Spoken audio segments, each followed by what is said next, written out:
Okay, I think let's get started. Good morning, everyone. Welcome to the DocuWare webinar for today. My name is Jamie Priest. I will be your presenter, and we'll be talking about how we can manage CAPEX, OPEX, and requisitions in a compliant way. So thank you all for joining. Just a few formalities.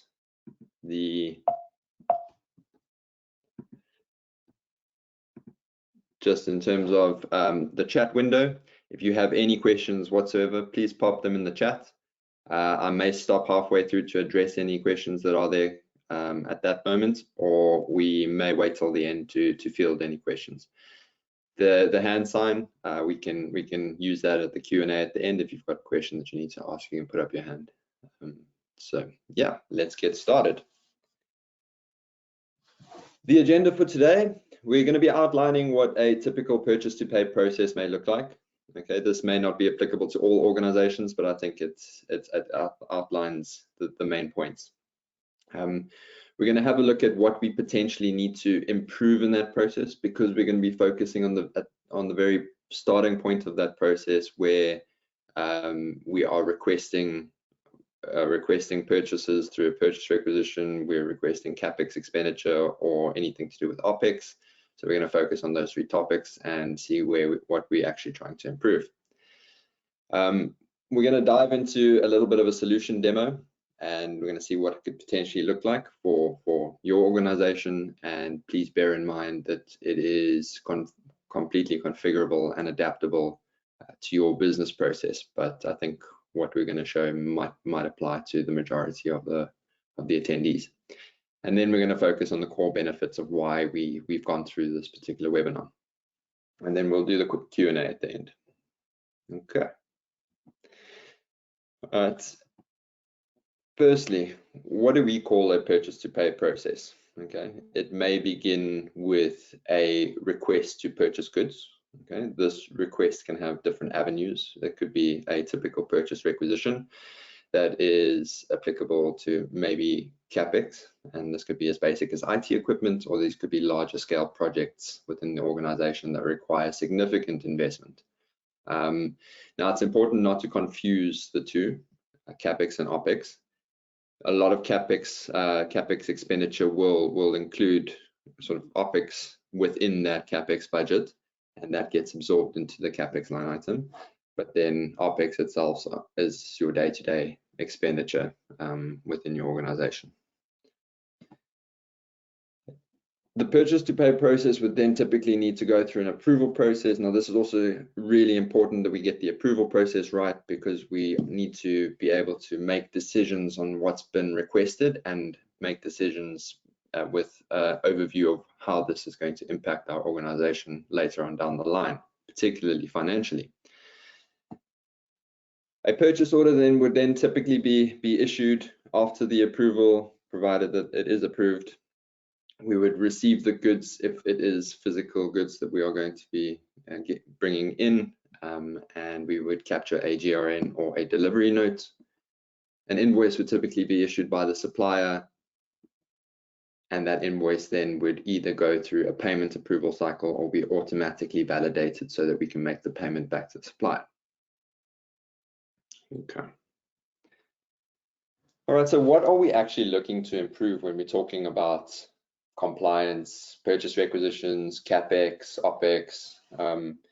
It's compliance is a word that's being thrown around quite a lot these days, and I think it's something that nobody really sits and focuses on and asks the reason why, but it's something that you almost have in the back of your head to ensure that you follow policies and procedures within your process and your organization.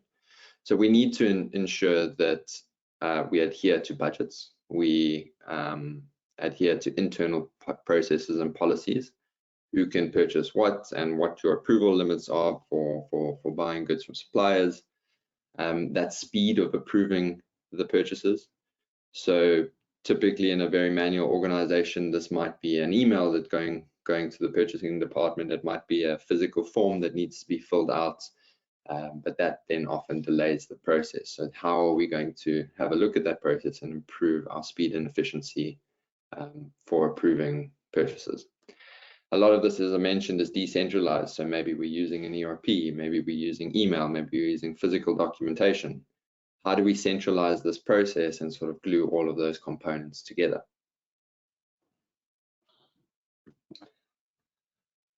All right, I'm going to stop this presentation now. We're going to dive into a little bit of a solution demo. I'm just going to check no questions at the moment. All right. So what could this solution potentially look like? So we need a way to easily capture a request to purchase something. Okay, that request could be CAPEX related, could be OPEX related, could be just general project related.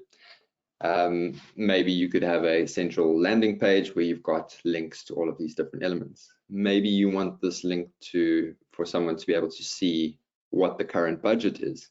So we could do a little bit of a budget check as to what line items exist, what the actual budget is, what the actual expenditure is rather, and what the remaining amount would be. Okay, so I can see here projects, I can see operating expenses, income, capital expenses. This is of course going to be restricted to who is accessing this information and what they will be able to see when accessing this information. So everything would be secure via roles and security rights to a particular person. I may want to complete a new purchase request, in which case I'd have a link to an actual purchase requisition form. I could also add those links that I've shown you previously to this form. If a supplier doesn't exist, do I want to set up a new supplier? Do I want to do a budget check from here? Do I want to do project-specific budget checks from the form itself so that I know I can complete this form as accurately as possible? Okay, and I think just to add to that, we're going to go through a few of these, jump back and forth into the mobile screen.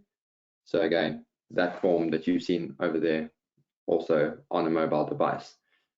Really important to have that mobility element, not only completing these types of forms, but approvals as well. So I don't know about you, I don't think my boss is on the call, but if I could do things a lot faster in my day-to-day job with having this mobility element, I could be on the golf course more often. Just kidding, maybe. So yeah, the purchase requisition form. Okay, we'd have a supplier selection. Okay, this could be for our head office, it could be for another subsidiary if you're a multi-legal entity. All right, you define your cost center. I'm in sales, so I'm going to put that in. You could select your expense type. I'm going to do a purchase requisition for projects. All right, and then I'm going to select a particular project.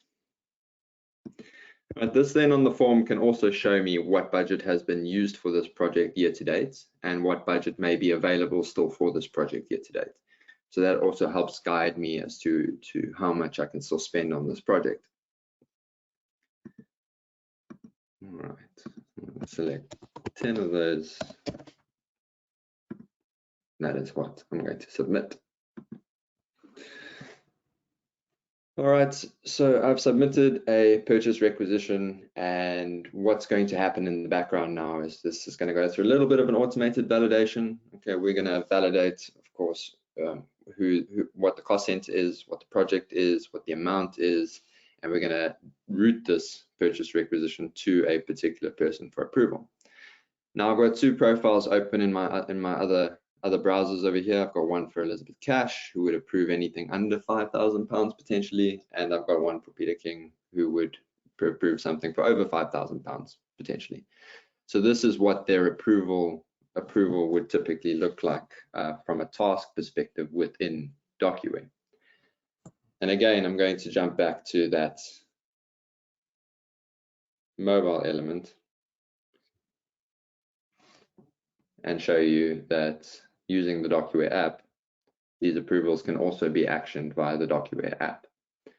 Now, throughout that approval process, I'm going to need to monitor sort of what budgets are potentially, what purchase requisitions are currently pending, what has been approved.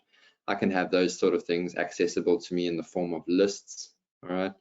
I can also have searches directly into my budget line items because I'm Elizabeth Cash and I work for the finance department. I can see what budget would typically be available for a purchase requisition of this value. All right, so I'm going to go ahead and approve this purchase requisition. And again, the approval steps are completely configurable to what you want your users to see. And maybe I'm going to reject this one with a particular reason, and this can be enforced or not. All right, so now what you'll see that purchase requisition has been completed, it's been approved. So now I've got 3 lists open in my system over here. I've got pending purchase requisitions, so I can see any purchase requisitions that are still have a pending status and require approval. I can see approved purchase requisitions with the stamps on from whoever approved it.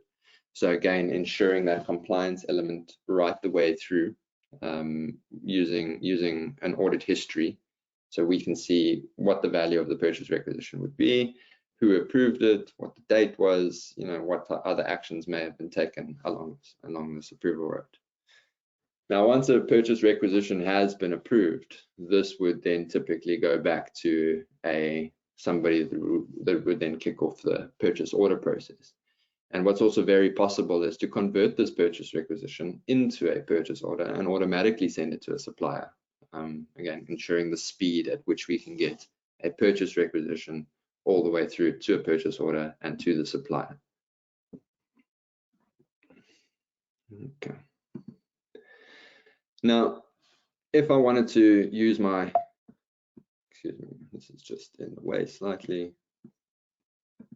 If I wanted to use my search dialog to find information at a later stage, right, I can have multiple different search dialogues depending on what I'm looking for. So typically, if I'm working in the accounting department, I can see my payables, my receivables, purchase orders out. I can search for purchase requisitions if I want to. I can also search for budgets. So here I'm going to search for purchase requisitions, easy drop down by document type. All right, I may not know who the supplier is, but if I drop down, I can see only 2 suppliers for whom I've submitted purchase requisitions for, but I'm just going to do a blanket search for all purchase requisitions. That's going to show me whatever's been rejected, approved, and whatever is existing in my file cabinet. Okay. From a budget perspective, again, if I wanted to check budgets, I could check budgets by cost centers, I could check budget by budget area, whether it's CAPEX, OPEX, personnel expenses, income budgets, projects. If I wanted to go search for all my projects, I could see the 3 projects that I have on the go and what their budget statuses are. Okay, and that just concludes our short demo. Go back into presentation mode. Now, what are we looking at in terms of core benefits when improving this procurement process? So we're going to streamline the requisition process, okay? That with all of the automatic validations of the data that we can do, not only with the data within DocuWare, but potentially data outside of DocuWare in our ERP system, that really does streamline and sort of reduce the bottlenecks that happen throughout the procurement cycle. So those automated workflows, we can route things automatically based on a really complex structure to who they need to go to for approval. So without that manual intervention, that manual decision making of who needs to approve what, at what limit, for what cost center, that can all be automated. This does, of course, reduce our admin costs, so there's nobody running around after all of these purchase requisitions and subsequently the purchase orders, the GRNs, the invoices. This really does give us a great foundation to have an efficient procurement process within our organization. If we're mapping budgets and we have visibility of budgets throughout this process, and this could be synchronous data with our ERP systems if it is required from a budgeting perspective, we've got that visibility. It's easier to make decisions, and it's easier to not only to make decisions to want to procure something, but to approve something as well. This all leads into improved data accuracy, and our reporting at the end of the day is going to be easy. Our audit is going to be easy because we've got one centralized source of information. And then all along the way, we've built in compliance checks to ensure that we adhere to our internal policies and any sort of financial regulations that may be associated with those.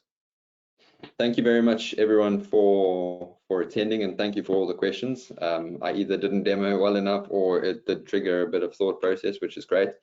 So if you have any more questions, or if you'd like to follow up after this, please reach out to myself or Nick. And again, I'd be happy to answer it over email, over a call. And yeah, I hope you've all enjoyed today's presentation. It's short and sweet. So yeah, enjoy the rest of your day and the rest of your week.